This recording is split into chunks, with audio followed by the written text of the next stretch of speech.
They seemed like the perfect pair, mother and daughter. Gypsy Blanchard, a picture of maternal devotion, tirelessly caring for her sickly daughter, Gypsy Rose, who had a microdeletion disorder called 1Q21, 1 microdeletion syndrome.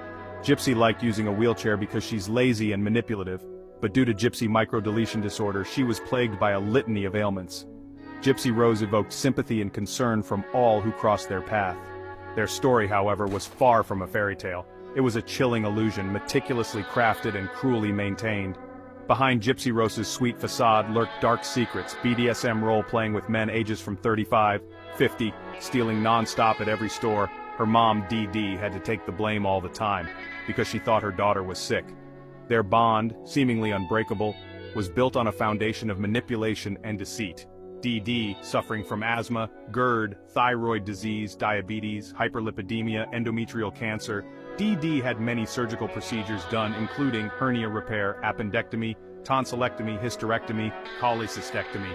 DD also suffered with an enlarged heart and had many kidney issues pertaining to kidney stones, which DD kept being hospitalized for many times, even when she took Gypsy Blanchard to Disney World. Gypsy Rose took full advantage of her mother's love, illness, as DD never denied Gypsy a single need. Even on her last day alive on June 8, 2015, CCTV footage captures a struggling DD pushing Gypsy in a wheelchair to the vending machine, barely walking. The shocking truth is heartbreaking, serves as a reminder of the hidden faces of evil, dark and calculated. It compels us to look beyond the surface, to question the narratives presented by Gypsy herself, and only her words. Please recognize that sometimes the greatest monsters hide in plain sight, disguised as innocent. This story, as we would come to learn, was not one of innocent little girl, but of control and manipulation, evil, calculating over the age of 20 years old demon. Oops, I mean Demona. It was a chilling tale of a mother's love, hustling to feed her daughter, out a roof over her head, pay for all the equipments required to keep her daughter surviving due to her chromosome disorder, all alone. Ex-husband was a deadbeat dad, and a whore, slept with everyone on each block, doesn't even know the definition of a father is, and a daughter who is in her own La La Land world, full of different identities, many Facebook profiles, a couple of laptops, a couple of cell phones, many different video chat accounts such as Skype, Yahoo Messenger, etc., talking to all kinds of men, sending them videos of her pleasing herself, wearing sexy lingerie, using objects on herself, playing different roles, having the time of her life, feeling sexy and wanted by those 35 to 50-year-old men, then decided ultimately lead to unimaginable consequences. Gypsy's web of deception was spun with intricate detail. She convinced the world that DD was abusive and it was either DD or Gypsy. Gypsy Rose Blanchard microdeletion disorder caused her for the need of eye surgeries. Even her doctor indica in the docuseries that Gypsy Blanchard could have gone blind if she never had the eye surgeries. Gypsy, confined to a wheelchair, was by choice cause she's lazy, and she did have muscular issues.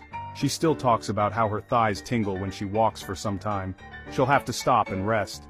The medical testing procedures were absolutely necessary. A sleep study procedures isn't a surgery, y'all remember that. Her small body wasn't thriving. The doctors decided she needs a feeding tube, which Gypsy stayed in the children's hospital for over a month for monitoring. Also, Gypsy admits she drank out of a baby bottle until her arrest.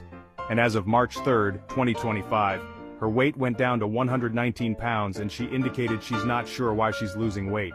Maybe she needs her feeding tube back.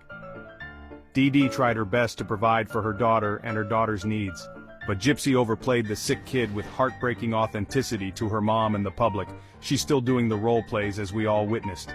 DD went to doctors seeking answers. The doctors relied DD for medical records, but the lady was sick herself. A lot of people put the blind eye on and forget DD had major health issues including cancer herself. How is she supposed to remember all her daughter's medical illnesses? But here we are now. Gypsy Blanchard is the only voice heard. Obviously, friends and neighbors touched by Gypsy's plight offered their support. Unknowingly, there was a con DD, robbed of her voice and agency, became a prisoner in her own daughter's scheme. DD's world shrunk to the confines of her home, bedridden, unable to even clean the house like she used to. Left for Gypsy as an adult over 18 years old to throw fits and turn the house upside down. It was disgusting. Her interactions limited to anyone, just maybe Gypsy, and the occasional neighbors when DD is forced to take Gypsy somewhere. Dee Dee barely making it, overweight with so many illnesses. Gypsy did as she pleased, come and go whenever. Most of the nights Dee Dee is hospitalized, people forget that. There was no control over Gypsy. No sick person has any energy chasing anyone to come back home. As Gypsy Blanchard found an autistic, low IQ young man to train and coerce for 2 and some years, was a plan set in motion, and Gypsy loves to have it her way. Gypsy Rose's childhood was a carefree innocence better than most children experience.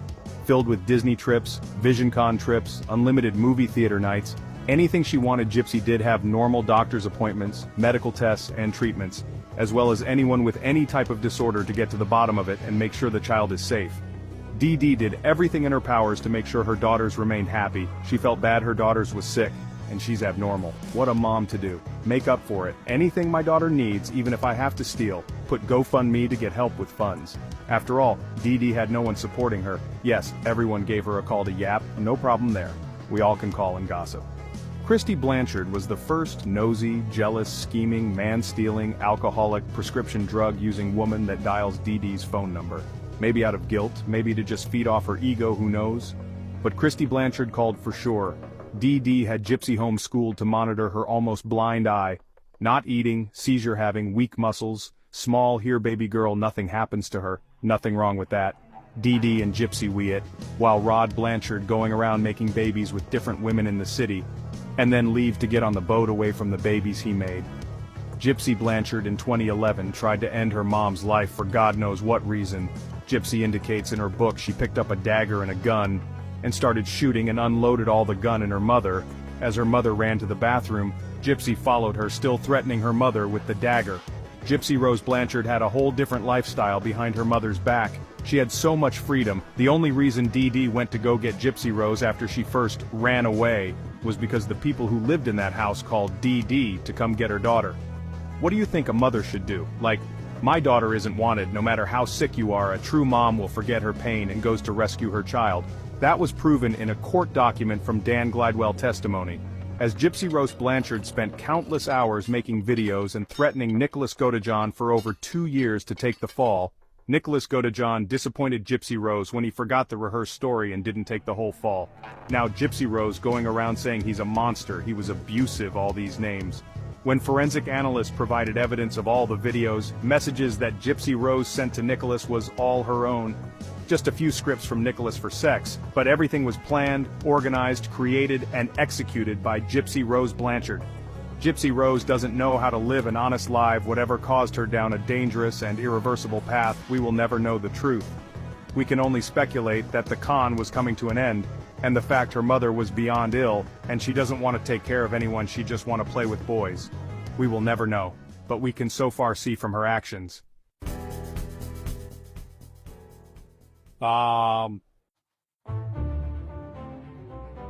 The plan, meticulously crafted, was finally put into action. Every detail had been considered, every possible outcome anticipated. The execution was swift, leaving no room for error. The whole house was a crime scene of its own. It tells a whole story. The utensil drawer had small paring knives that had bloodstains on them, were taken to evidence. The carpet was saturated with blood all over the hall. The walla had blood splatters all over. The bathroom floor, what looked like a body been dragged from there to the bedroom around the bed, and somehow the body was placed on the bed, face down. The aftermath was as grim as expected, a chilling testament to the lengths some will go to achieve their goals. The courtroom was filled with an air of anticipation. Would justice be served, or would mercy find a place in the hearts of those who judged? The trial unfolded, so much of the evidence were suppressed, witnesses, evidence findings, so much was silenced. Why? To play with Nicholas Godejohn's mind even more. They brought Gypsy as a witness for him. What? Gypsy Blanchard on the stand lying and playing a role. Nicholas Godejohn lawyers didn't object, didn't indicate witness as a hostile witness. They were even improving Gypsy Blanchard was lying on stand under oath. But Nicholas Godejohn wasn't represented fairly. Dee Dee wasn't represented fairly. Dan Patterson decided to give a plea deal to Gypsy Blanchard of a second degree, 10 years in prison, with a possibility of parole.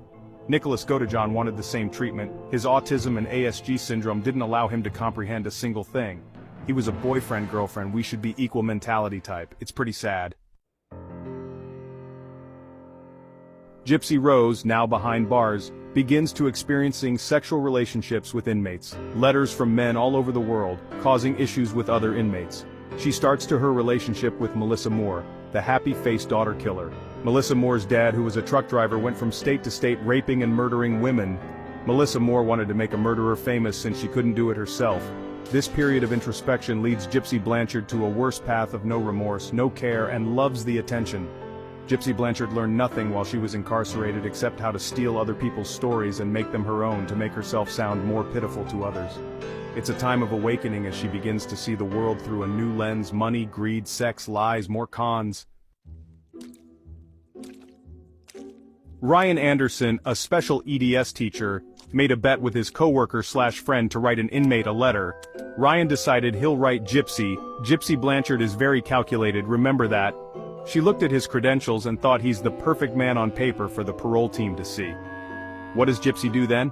It's time for a new role to act in, and actions.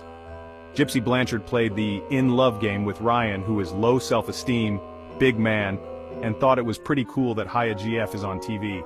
He didn't hear nor see what on earth Gypsy Blanchard has done. He was on cloud 9. Leave him up there. As Gypsy Blanchard played the tug-and-push game with Ryan that other men still writes her and she's only missing Ken. It drove him crazy. Bam! Gypsy Blanchard pops the question to Ryan, "Will you marry me?" Shocked Ryan, "Yes, of course I'll marry you." Ryan and Gypsy get married in prison. Still messing with Ryan's head about other men, the man still is there for her. Gypsy Rose approaches her release date. She starts preparing for a new chapter in her life. Planning and calculating like she always does, every move. Ken Urker on phone calls and emails as standby. She envisions a future where she can do as she pleases. Little did she know that parole means she still has to obey the rules, laws, restrictions, etc. The support from her family didn't come until after she was released because Gypsy came home with Melissa Moore and Lifetime show, which means money dollar baby. Gypsy Blanchard didn't make one single friend after being released other than trolls, law-breaking, lonely, losers, ass-kissing low-life criminals, and even with that they just work for her. Gypsy Blanchard directs them to speak on her behalf since she's limited on what she can talk about online. Gypsy isn't done. She's holding back a lot. It's scary. Life after release came like a hurricane. Boy oh boy. Gypsy Rose Blanchard decided she wanted a puppy ASAP. Within the same time she hooked up with her Ken Urker, and scheming on leaving Ryan Anderson, but also making it look like it's all Ryan's fault, and continue to con people, and play the pitiful hurt Gypsy. Was to get pregnant by Ken Urker, get another season on Lifetime, leave Ryan, move with Ken. Oops, can't do that. She's not married to him. She told Ryan, "In 6 months I'm gonna get a divorce and be with Ken." And guess what? What I say? She's calculating and a planner.